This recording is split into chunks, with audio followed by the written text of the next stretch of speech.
Hola, buenas tardes a todos y a todas nuevamente.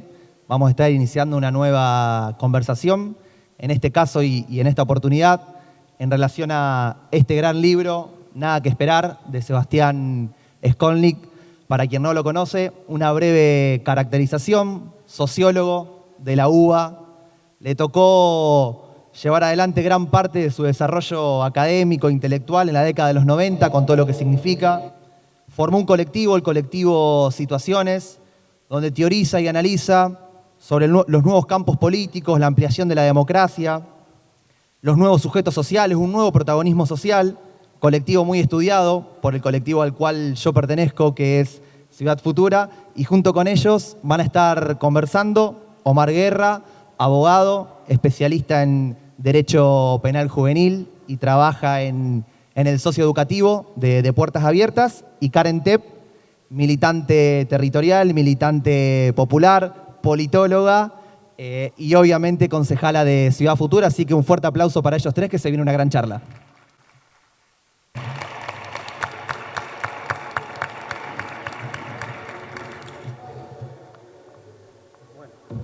Hola, hola. Arrancamos. Bueno, bienvenidos a Venado Tuerto. Un honor enorme. Gracias por estar a los dos. Primero decirles que en toda comunidad hay personas que son indispensables. Nosotros estamos en el escenario Tito Vicentín. Tito Vicentín fue una persona que hizo muchísimo por el teatro, por la cultura, por el arte. Si hoy estamos haciendo esta feria del libro, si hoy estamos presentando este maravilloso libro, es un poco el legado de Tito Vicentín. Así que primero quería decir eso.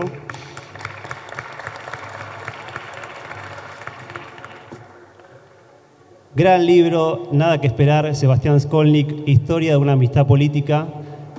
Me reí muchísimo, Russo, muchísimo. Trataba de no, estaban los chicos durmiendo en la noche y yo trataba de no hacer tanto ruido. Es genial la escritura de... A veces sentimos que lo intelectual no tiene nada que ver con el humor, y acá tiene mucho humor, mucho sarcasmo, mucho cinismo, mucha acidez, y aún así es un gran libro de historia, aprendí muchísimo. Contado de esa manera, ¿no? Hay veces que no estamos tan acostumbrados a eso. Creo, en primer lugar, que debieron haber sufrido mucho, como sufrimos mucho todos el 2001, los 90, pero aún así creo que el autor un poco se inmola por los lectores, ¿no? Porque trata de parecer que no sufrió tanto y tira esa cuota de humor para que nosotros la pasemos un poquito mejor, y es un mensaje bastante esperanzador del libro. Así que me encantó, de principio a fin, librazo.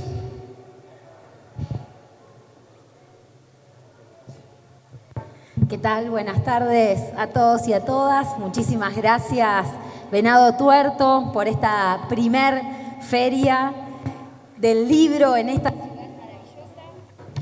Hola. Bruno me está censurando de arranque. La verdad que en lo personal es un día muy importante, muy alegre de poder estar como Ciudad Futura, siendo parte de la organización de este evento cultural, de esta apuesta, de este hecho político, como decían los chicos hoy en la apertura. Cuando Rafa Sevilla leía el discurso inaugural de esta Feria del Libro, hablaba de lo importante y de lo trascendente que es fundar algo, crear algo que no existía, que no estaba planificado. Y si de algo habla el libro de Sebastián, del ruso, es de una época en la que inventábamos, decía él, ¿no? Cambiando o recogiendo aquella frase de Simón Rodríguez que dice: inventamos o erramos. Sebastián era más categórico. En los 90 inventábamos o inventábamos, no había otra opción, porque veníamos del no future, del fin de la historia. No había posibilidad ni alternativa porque el capitalismo había vencido, y eso era la cultura hegemónica por aquellos años. Y la verdad que yo lo que primero le quiero decir a Sebastián es gracias. Gracias vos nos agradecías por leerlo, nosotros te agradecemos infinitamente por haber puesto en palabras una historia que es personal, pero claramente es colectiva. Yo en los 90 claramente era una niña, transcurría mi escuela primaria, pero toda mi formación política y mi desarrollo y mi crecimiento en colectivo tuvo que ver con parte de ser fundadora también y constructora de esas organizaciones hijas e hijos del 2001. Desde Ciudad Futura nos reconocemos innegablemente hijos de aquel hecho político que tiene aún hoy, a 20, 21 años casi, de haber ocurrido muchas lecturas, incluso muchas formas de recordarlo y de vivirlo, de volver a habitarlo, volver a recorrerlo. Omar hablaba de algo de esto de dolor, porque sin lugar a dudas fueron muchos años de resistencia con muchas dificultades en las condiciones materiales de vida, en el deterioro de las condiciones materiales de vida de nuestro pueblo y de mucho también desarticulación por parte del Estado en una política de continuidad con el neoliberalismo de los años 70, de la última dictadura, de instauración de un nuevo orden en nuestro país. Pero si hay algo maravilloso que tiene el libro de Sebastián, es que nos pone como protagonistas. Más allá de esa historia que puede haber sido la que hegemónicamente estaba ganando en la historia y en el relato de nuestro país, la realidad es que en los pasillos de las universidades, en los pasillos de los barrios populares o de las villas, como se las mencionaba en aquel entonces, iban naciendo una contracultura, una contrapolítica a ese modelo hegemónico que empezó como resistencia, pero que luego de la crisis del 2001 alumbra como alternativa, o como alternativas, muchas a las que existía. ¿Alternativas a qué? A modos de vida, a nuevos modos de vinculación en el campo educativo, en el campo productivo, de la comercialización, de la educación, pero también de los vínculos políticos. Y el libro de Sebastián, que está configurado en dos partes, podríamos decir los 90, la previa al 2001, y los 2001, o los primeros años de ese post-2001, tiene mucho de poner y de traer conceptos nuevos que aparecían en nuestras construcciones políticas, la discusión sobre la autonomía, sobre la horizontalidad, la creación de nuevos sujetos políticos y subjetividades políticas, un momento donde hay por parte de toda esa generación de los 90 y 2001 una recuperación de la idea de revolución, una recuperación de los sueños y de la ética política de una generación diezmada en nuestro país, como fueron los militantes, compañeros y compañeras desaparecidos de los 70, pero también un desafío enorme, reconocerse parte de una tradición de izquierda que no podía seguir atada a los manuales y a las recetas de la izquierda tradicional. Y ahí yo pensaba, digo, bueno, si me siento hijo o hija del 2001, me siento un poco hijo o hija de militantes como Sebastián, que en los 90 gestaron eso que nosotros pensamos que en el 2001 había aparecido así como por arte de magia. Esa organización popular, esa dignidad rebelde que se organizaba desde abajo. No hubiese sido posible sin esa historia de resistencia y de organización y de invención política que hicieron los militantes heroicos, diría yo, en este momento y visto retrospectivamente de los años 90. Y los quiero recuperar porque fueron militantes que le tocó una época difícil, donde no estaba justamente o no está vista como una época donde aflore la invención política, pero fueron los que de alguna manera hicieron posible y gestaron ese 2001 de clamor popular, de poder popular y de muchas otras construcciones que nacieron después de la crisis. Yo podría estar hablando del libro horas, pero no es la idea porque lo queremos escuchar a Sebastián. Tengo muchas preguntas para hacerle, tengo muchas ganas de poder conversar mirando esta historia a 20 años. pero la primera pregunta que me surge para hacerle en voz alta es, ¿por qué elegiste? ¿Por qué decidiste? ¿Qué fue lo que te llevó o lo que te movió a regalarnos este hermoso libro? Bueno, buenas tardes. Muchas gracias por venir, por leer los que pudieron leerlo. La verdad que las lecturas suelen... Yo no me había enterado de esto, pero las lecturas siempre te dan una pista más de tu libro que vos no tenías. Entonces mejoran los libros, los vuelven más vivos, ¿no? Originalmente el libro fue concebido para los 20 años del 2001, bajo la hipótesis de que es una fecha muy incómoda, que fue muy importante para muchos de nosotros, y que es incómoda porque no se la recuerda demasiado, porque no está claro, porque algunos piensan que ahí está el germen o el fundamento de la antipolítica, porque se trató de un tipo de rebelión que no tuvo autor, que no tuvo un programa muy definido y que sin embargo para todos nosotros significó una cosa muy fuerte. Entonces, por esa razón, los 90 iban a ser tan solo un preámbulo de esos años verdaderamente importantes que era el 2001, ¿no? Y sin embargo, cuando me puse a escribir, cosa que no sabía hacer, digamos, demasiado, porque no... O sea, mi experiencia con la escritura era una experiencia que estaba anclada precisamente en esos años políticos. Me fui dando cuenta que los 90, que fueron siempre muy negativizados, que siempre se los veía como una especie de horror al cual nunca volver, del cual nunca hablar, del cual nunca recordar, para nosotros no habían significado eso que en el imaginario está como esos años tremendos, no porque no lo fueran, desde luego, sino porque había todo un campo de experiencias que si uno las mirara desde el punto de vista de hoy resultarían infinitesimales, si se quiere, pequeños grupos, grupitos en las facultades, en el campo del arte, en el campo de la salud, de la educación. Ni siquiera se podía hablar de movimientos sociales porque en los 90 fue toda la transición del sindicalismo a los nuevos pobres que tenían que encontrar sus propias formas organizativas, expresivas.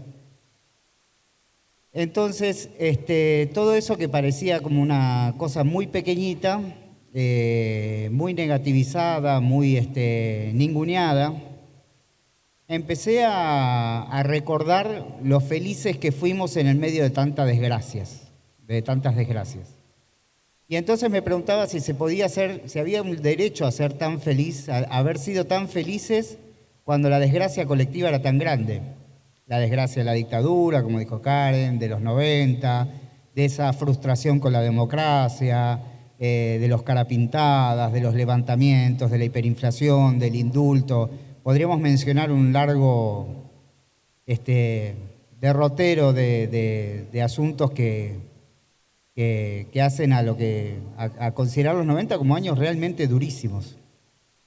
Pero yo creo que no había una heroicidad, acá me permito disentir.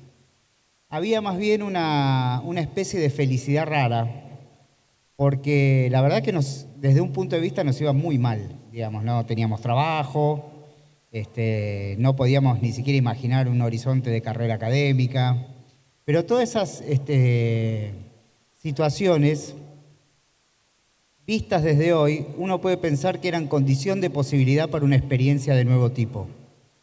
Entonces, en una universidad destruida y sin posibilidades, en sus costados, en sus rincones, en sus pasillos, en sus bares, como ha pensado tantas veces Horacio González, quien vino muchas veces acá a Venado Tuerto, a esta experiencia tan increíble que han armado de hace tantos años en Venado Tuerto de la universidad.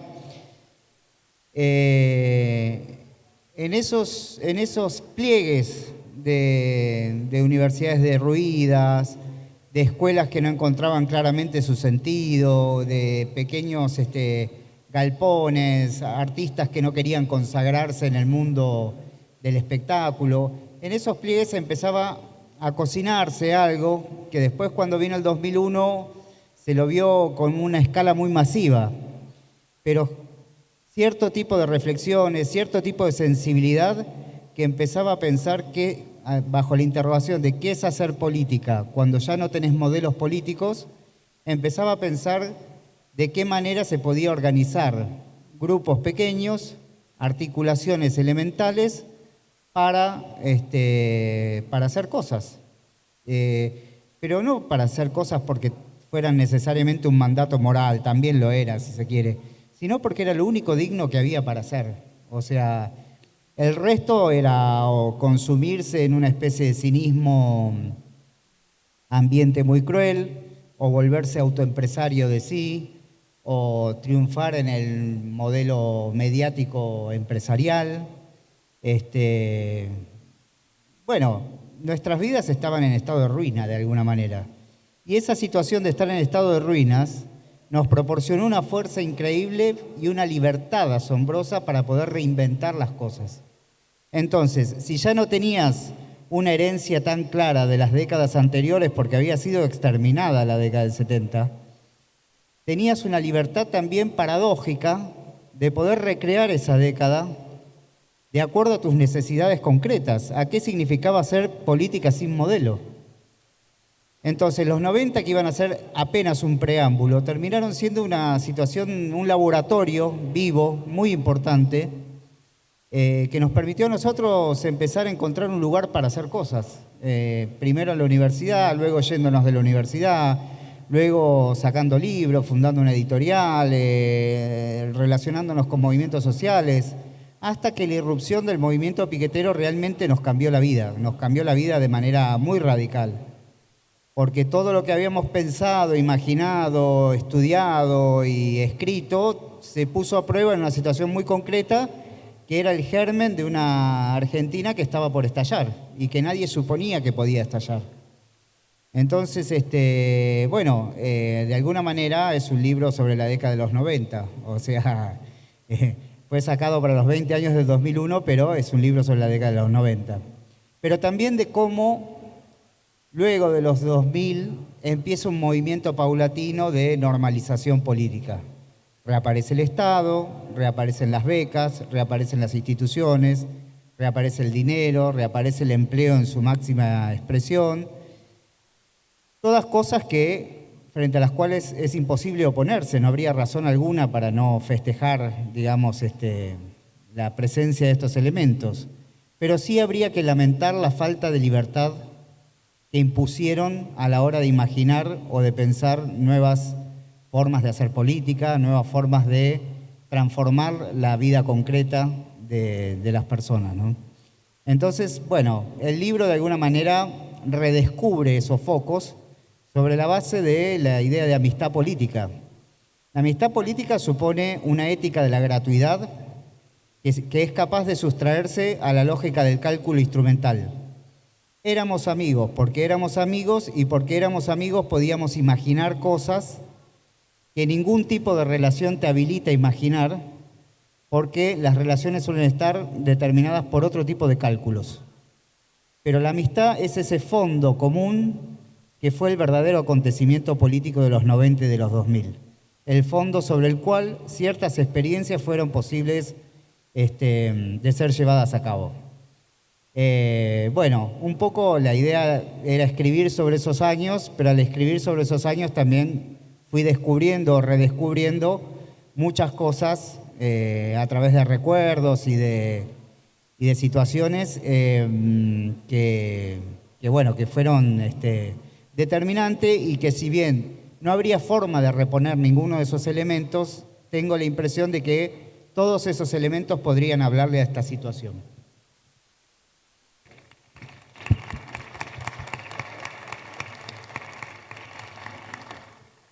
Yo pensé mucho, Sebastián, en esa idea de amistad política, ¿no? ¿Qué es amistad política? Y amigos tenemos todos, son de fierro, están en cuestiones de salud, en consejos, y son de derecha, son de izquierda. Uno a veces no quiere tocar esos temas con los amigos, pero la amistad política acá tiene todo eso, más el condimento de cuidarse también en las convicciones y los ideales. Hay que ir todos para el mismo lado y ojo con no correrse, ¿no?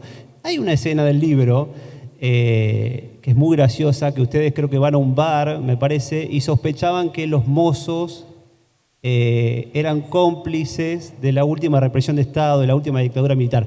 Cosa que no sé si no se podía comprobar eso, ¿no? Pero llegaba hasta el extremo esta amistad política. Claro, los mozos venían a, no sé, a hacer el pedido, por supuesto, y como que se creaba un clima de tensión, que nadie ni siquiera pedía un café. Pobre tipo se tenía que ir y ellos estallaban de risa, ¿no? Bueno, ¿hasta dónde llega esa complicidad, ¿no?, con los amigos, ¿no? Eso me pareció muy interesante. ¿Qué más decir de la amistad política? La pregunta, a lo mejor, ¿cómo hacemos a 20 años de todo esto, a casi 40 años de la vuelta de la democracia, para lograr seguir teniendo esta amistad política cuando a veces no hay tiempo para eso? En el libro cuentan que ustedes se juntan a hablar de Spinoza, hay como mucho tiempo. ¿Cómo se hace ahora para construir todo eso, no? Bueno, hacerse un tiempo creo que hoy es una política, ¿no? Me da la impresión de que no puede haber una política diferente si nos hacemos un tiempo diferente. Me lo digo a mí en primer lugar, ¿no? Yo creo que el título del libro, Nada que esperar, una vez leyendo a Spinoza en un bar, descubrimos que Spinoza hablaba contra la esperanza, que era lo que todos suponíamos que había que tener esperanza. Y Spinoza decía que, descubrimos ahí, la esperanza es una pasión reactiva porque te deja en un estado de espera, en un estado de tristeza, en un estado de inacción. Y bueno, en determinado momento, ahí está contado, usamos esta idea de nada que esperar para una campaña política, lo cual volvía más delirante todo lo que hacíamos. Pero la idea de nada que esperar me parece que tiene mucho que ver con esta idea del tiempo. Cuando no esperas nada, ni de las instituciones, ni del mercado, ni del Estado, pero no porque haya que desoír todas esas dimensiones de la existencia, pero cuando ya esas dimensiones no son las que organizan tu forma de sentir, tu forma de ver, tu forma de percibir, es cuando se puede abrir un tiempo diferente. Las cosas que cuenta este libro son cosas previas a las redes sociales. El 2001 fue una insurrección sin teléfonos celulares. De hecho, hay toda una escena donde después de caminar 35 cuadras había que volver a casa para coordinarse con los demás, llamar por teléfono y ver qué hacíamos. Es otra idea del tiempo la que había, digamos, ¿no? Y al mismo tiempo, ese anacronismo de este libro nos permitiría pensar que sería construir un tiempo propio, un tiempo diferente hoy, en una época donde lo único que parece no haber es tiempo. Entonces, me preguntaba si el tiempo ese, que es un tiempo cómplice, que es un tiempo dado, que uno da a cosas que no sabe, de las cuales no recibe nada, o nada inmediato, o nada evidente, no es el tiempo que estamos necesitando para volver a conspirar, para volver a fabular una historia que viene demasiado organizada y que consumimos u obedecemos demasiado.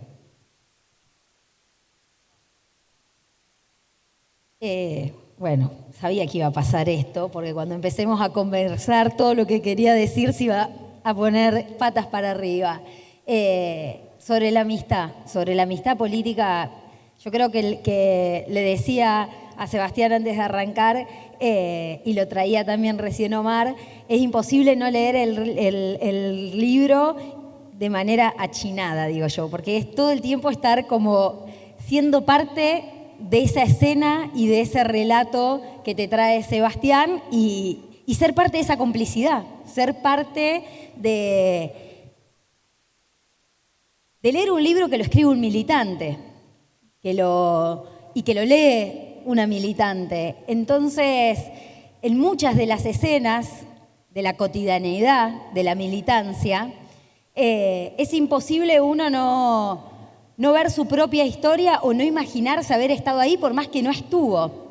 A mí me pasó algo muy particular, no solamente con los relatos de la mirada militante, de la complicidad, de ahí construir un poder, de ahí sacar una fuerza que no existía y que no tenía nada que ver con la que podíamos haber imaginado como construcción o como lógica de construcción política desde la propia izquierda.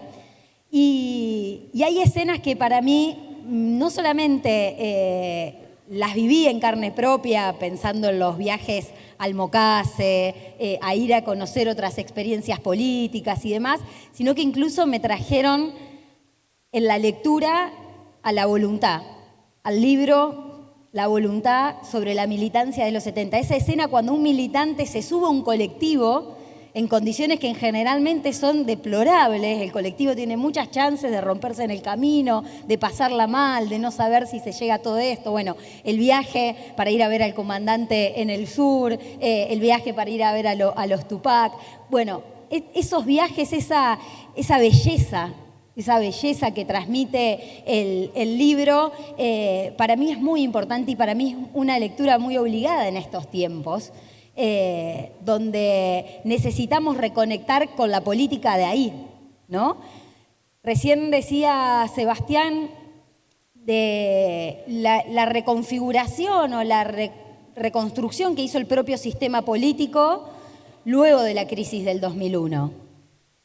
Y hablaba de esto, decía algo así como lo que esa lógica más de una presencia del Estado con un rol central impuso a estas experiencias más autonomistas o de nuevo tipo que se gestaron luego del 2001. Yo ahí me pregunto muchas veces si es que nos impusieron o que parte de esos colectivos y esas experiencias decidimos autoimponer en algún lugar o decidieron autoimponerse, hasta diría comprar eso que la política nuevamente reconstruida desde la lógica estatal nos vino a ofrecer. Y ahí me parece que tenemos como, o de alguna manera nosotros lo dialogamos, lo pensamos desde Ciudad Futura, una responsabilidad histórica de cómo podemos seguir desarrollando o impulsando una teoría política que no deseche todo eso que generaron los 90 o los post-2001 en términos de nueva experiencia política o de nuevo tipo. Y poder justamente cabalgar esa contradicción. Había un libro post-2001 de lectura obligatoria para nosotros y nosotras de Mabel Tuaites Rey, que era el Estado, la autonomía como búsqueda y el Estado como contradicción. Digo, todos esos debates los tuvimos. Los tuvimos mientras el Estado no estaba reconstruido y la política no pasaba desde la centralidad de la estatalidad. Ahora, después no pudimos cabalgar esa contradicción, o cuesta mucho cabalgar esa contradicción. No creo que sea imposible, creo que este libro es fundamental para pensar estos nuevos tiempos. Sebastián, cuando en una de las primeras páginas del libro, define lo que es una generación, lo que es una generación política, que está bueno porque uno cuando piensa en generación siempre remite a un rango etario, ¿no? A los que tuvimos determinada edad en determinado momento. Pero en realidad dice que una generación, y sobre todo una generación política, somos los que afrontamos los mismos problemas en determinada situación y quienes nos organizamos, le agregaría, para hacerle frente a esos problemas. Y hablás también que parte del desafío de aquellos años era, y leo la pregunta, ¿cómo se construye un grupo capaz de dotarse de fuerza necesaria para resistir un presente tan demoledor? Y yo siento mucha vigencia en esta pregunta y siento la necesidad de volver a preguntarnos en este tiempo que no deja de ser un tiempo de presente, no sé si demoledor, pero sí muy ambiguo, de un futuro muy incierto, de la necesidad de retomar búsquedas que vos también decís que querés volver a traer con este libro, búsquedas que quedaron truncas de aquel proceso político. ¿Pensás que estamos ante el nacimiento, las vísperas quizás, de una nueva generación política que tenga que enfrentar problemas que no solamente tienen que ver con la resistencia a un orden neoliberal en lo económico, sino también con un recrudecimiento de las derechas, de los órdenes más neoconservadores, motivados por el odio, de la crisis climática, de la resistencia del patriarcado al avance del feminismo. Bueno, hay en vísperas una nueva generación política que tenga que hacer frente a esos problemas. ¿Cómo se construye una fuerza en este tiempo para enfrentar eso? Bueno, la verdad que no lo sé, pero tengo la imagen de que están todos los elementos en la mesa para que aparezca una nueva generación que se haga cargo de todos estos elementos. Tiendo a pensar que el triunfo del fascismo contemporáneo, que es un fascismo que habría que detallar mucho, que no sé si es exactamente igual que el de los años 30, a qué llamamos fascismo, sería una conversación muy larga y muy linda de tener también, ¿no? Tiendo a pensar que se hace fuerte sobre una experiencia de la frustración popular, que hay un nivel de la frustración popular que no se logra desenrollar y que está en la base o es el germen de todas estas constituciones neofascistas que estamos viendo en todo el mundo. Entonces, tiendo a pensar, recién venía, acá está un viejo amigo, muy viejo, que se llama Diego, que también participó de algunas aventuras medias locas de este libro. Veníamos charlando sobre Mussolini en el auto cuando veníamos. Pero también pensábamos en que cuando estaba Mussolini estaba Mariátegui y estaba Gramsci y había toda una, digamos, una problematización de cómo asumir una época. Me da la impresión de que esa pregunta, ¿cómo asumir una época? Y yendo a una frase que dicen que dijo Borges, que es que todas las épocas fueron malas para los hombres que le tocaron vivirlas, asumir una época ya te pone en posición generacional de alguna manera. Lo que pasa es que la verdad de esa época la tiene la generación que asume esa época. Diego me contaba que otro amigo le dijo, otro viejo militante una vez le dijo que el rol del militante entre luchas es pasar las claves de las luchas pasadas a los que vienen. Ahora, pasar las claves no es pasar ningún modelo ni ninguna verdad, sino tratar de comunicar intensidades. Me da la impresión de que hay elementos de una generación que va a tener que preguntarse cuál es su relación con la política, y la política entendida en el sentido más noble, ¿no? Más en el sentido mayor, ¿no? Y que no sabemos, porque esa generación va a ser la poseedora de una verdad futura, de una verdad por venir. Todo lo que podemos hacer es tratar de reconstruir esta experiencia, pasarla, establecer una conversación donde se puedan traficar esos sentidos que se vivieron, porque esto es lo otro que hay que decir. Este libro es un libro de historia, por una parte, se lo podría ver así, pero es un libro que intenta pensar o recrear las condiciones en las que ciertos hechos tuvieron lugar. Entonces, uno podrá ver hechos definidos a lo largo de toda esta historia, pero más bien lo que se trata es de interrogar qué tipo de personajes éramos, los que pudimos decir ciertas cosas en determinados momentos. Entonces, me da la impresión de que siempre hay un trabajo de comunicación, de conversación, de traducción y contratraducción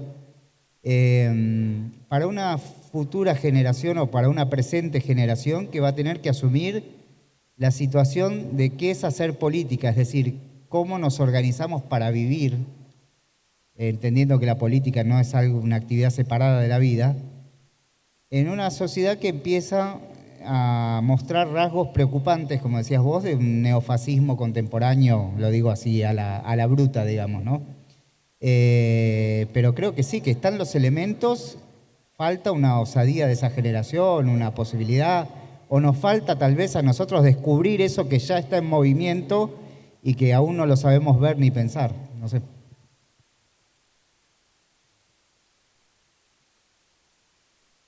Quería traer un poco a Horacio González, que está bastante en el libro.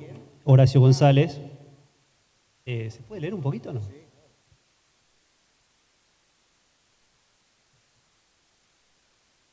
Tres cositas de Horacio González para que le vean lo gracioso que es el libro. Dice, en una ocasión González quería preparar una actividad sobre Macedonio Fernández. Había convocado al Salón de los Sillones a algunas personas con las que podía contar para esta actividad. Admiraba mucho a Macedonio. Llegaron todos y se sentaron en ronda. Había una chica a la que nadie había visto nunca. Horacio tomó la palabra, empezó una larga introducción de media hora acerca de la obra del autor, su dimensión literaria y filosófica, los problemas que planteaba en torno al lenguaje y la identidad.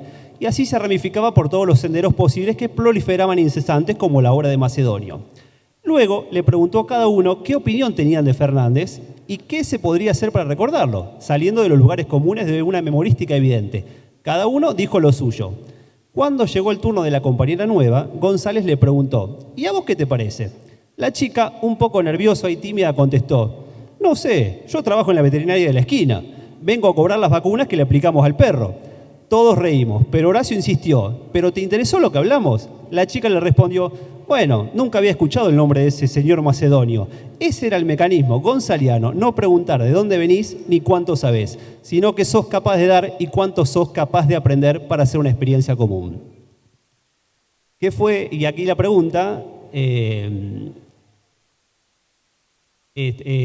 director de la Biblioteca Nacional en el 2001, ¿qué fue? ¿Qué 2001 te imaginás sin él? ¿Qué 2001 fue con él, no? Bueno, Horacio es un personaje muy importante del libro porque está en varios tramos y en uno específicamente cuando le tocó dirigir la Biblioteca Nacional. Horacio siempre me hablaba de Venado Tuerto. Tenía muy frescos los recuerdos, ¿no? de venir siempre acá. Y bueno, por un lado, en el 2001 con Horacio había una tensión. Había una tensión porque Horacio está contado en una escena. Horacio tenía una imagen de que no se podían abandonar los legados históricos así nomás, digamos, ¿no? Despacharlos así nomás en nombre de una novedad política. A la vez le advertía a muchos de sus contemporáneos que no se podía reaccionar frente a lo nuevo como si la verdad estuviera en el pasado. O sea que era una posición muy compleja la de Horacio. Y por momentos creo que muy sabia. Sin embargo, había una tensión porque nosotros estábamos como buscando mucho lenguajes, imágenes nuevas, formas de pensar esos movimientos sociales que ya no se guiaban por las hipótesis de la política tradicional o de la política del siglo XX más clásica. Eran nuevos sujetos que inventaban nuevos lenguajes para nuevas luchas. Y Horacio siempre seguía con atención eso, pero siempre marcaba un matiz de desconfianza, como diciendo, guarda con abandonar todos los legados, guarda con dejar atrás la historia, cuidado con esto. En el 2001 la biblioteca también tuvo su momento así de resistencia muy fuerte. Horacio llegó en el 2004 a la biblioteca y fue primero subdirector, luego fue director de la biblioteca. Y lo que hizo Horacio fue una cosa que para mí es una singularidad absoluta, que es transformar una institución del Estado en una especie de asamblea, en una especie de lugar donde se indeterminaban las fronteras de la institución para ponerlas en diálogo con una especie de sensibilidad que la desbordaba por todos lados. Yo siempre digo que no es que Horacio tuvo su experiencia en los pasillos de la universidad y en los bares de la universidad y la dejó en suspenso cuando entró a la biblioteca, sino que la trajo a la biblioteca, convirtiendo la biblioteca misma en eso mismo que él había sido. No hay una ruptura, hay más bien una continuidad, una prolongación de un espíritu que yo lo que he visto en muchos funcionarios que venían de distintas trayectorias y ocuparon lugares en el Estado, es que más bien se amoldaron a la lógica de las instituciones, empezaron a hablar la lengua administrativa, a plantear que ciertas cosas no eran posibles porque no estaba dado en el esquema organizacional, institucional o jurídico que guía las instituciones, y para Horacio todo el tiempo era desarreglar la institución, pero desarreglarla en función de lo que él ya traía, que era como meter todo eso en una institución, mezclar el cubilete y ver qué sale. Y de esa experiencia fue una experiencia, acá hay un par de compañeros de la Biblioteca Nacional también, que no me dejarán mentir, fue una experiencia insólita, porque fue un acto democrático fenomenal. O sea, la Biblioteca Nacional se empezó a acercar todo un grupo de gente que nunca había tenido relación con las instituciones culturales del Estado.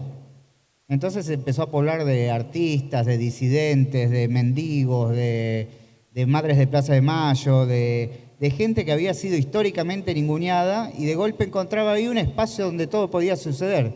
Todas las corrientes de la historia eran albergadas, interpretadas, elaboradas y puestas en discusión de una manera absolutamente libre. Entonces, da la impresión de que el capítulo de Horacio, bueno, es un capítulo que un poco es un homenaje, pero también tiene la particularidad de ser el lugar donde para mí más radicalmente se pensaron los años del kirchnerismo.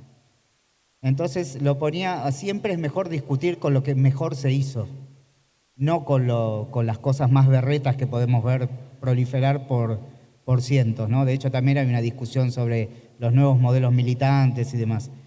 Pero poner el foco en la Biblioteca Nacional me pareció también un modo de correr el kirchnerismo del centro, de poder decir que una experiencia puede atravesar una institución, dar la vuelta como una media, si es capaz de ser lo suficientemente crítica consigo mismo, apelando a unas fuerzas que no necesariamente están ni encolumnadas ni organizadas por la racionalidad de esa institución.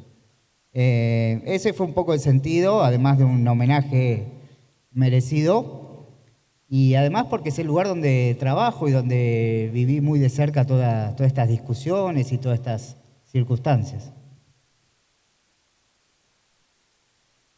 Me dicen por cucaracha que tenemos que ir cerrando. Se nos pasó el tiempo.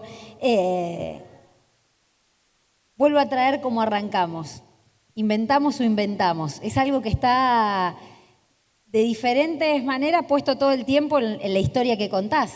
Porque cada vez que construían algo, el mate, en la universidad, colectivos situaciones, cada vez que algo tenía forma, tenía vida, agarraba su dinámica, cumplía su objetivo, entre comillas, no sé si estará bien dicho así para vos, había que soltarlo. Había que soltarlo y volver a empezar.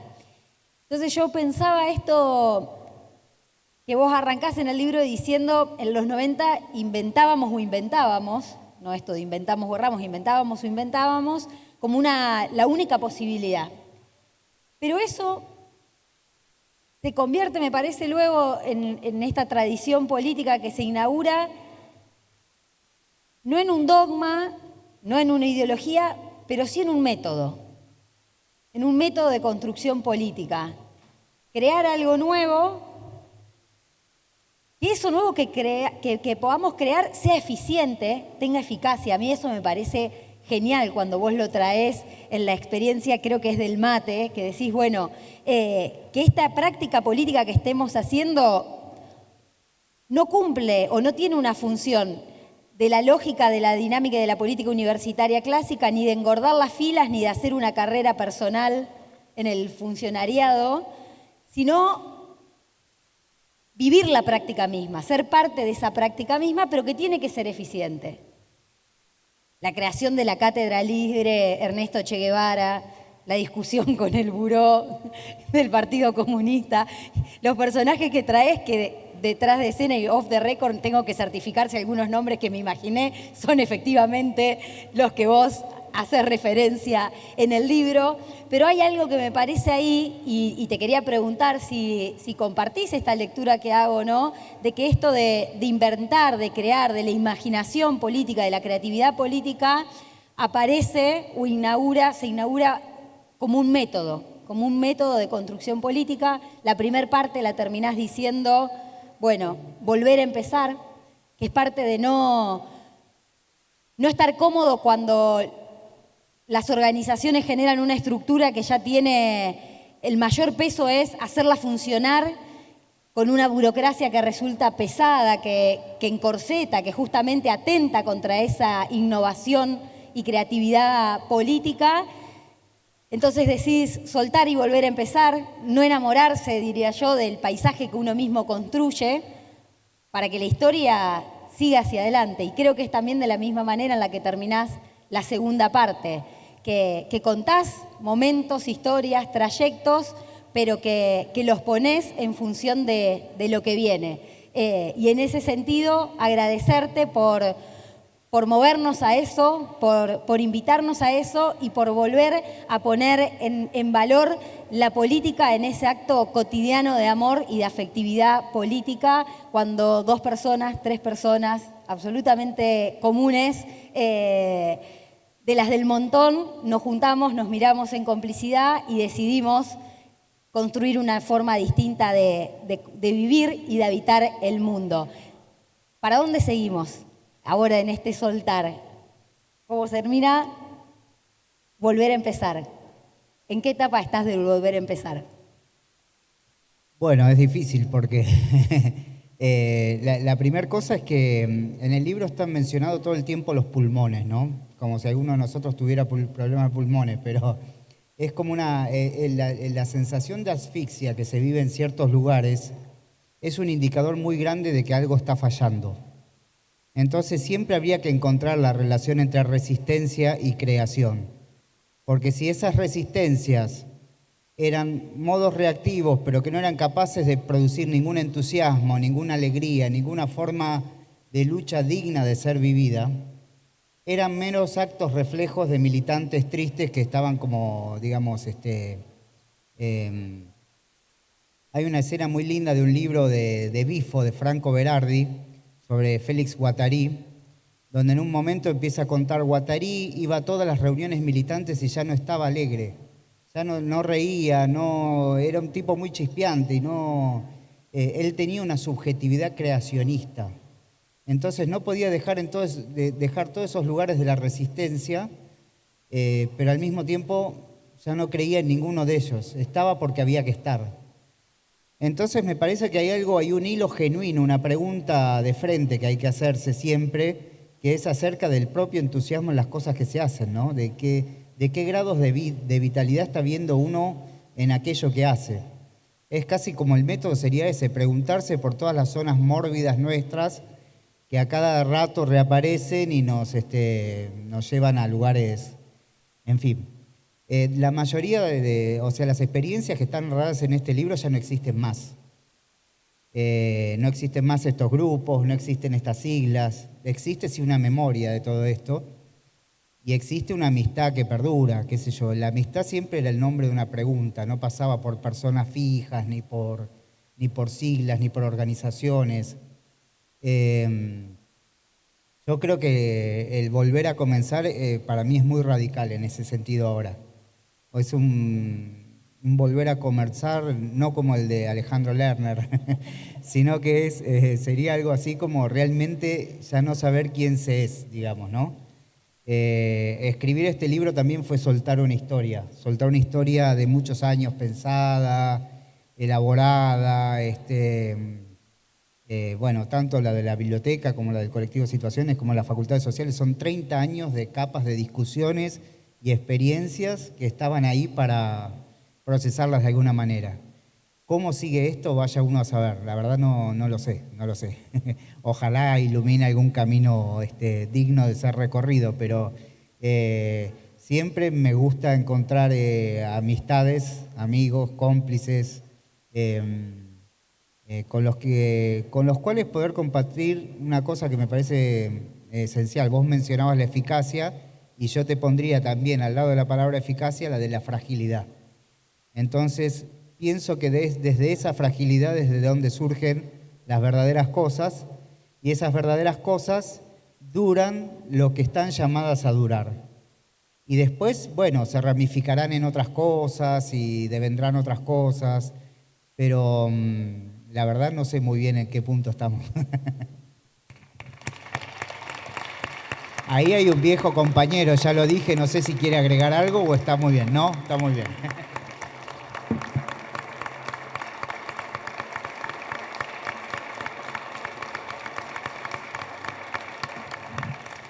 Una cosa más, volver a agradecerles a quienes leyeron el libro, a quienes nos recibieron, a quienes se preocuparon por nosotros y también comentar que el libro está en venta en el stand de Tinta Limón a precios cuidados, o al menos hasta la semana pasada estaba a precios cuidados, y que bueno, ahí hay libros para tenerlos también.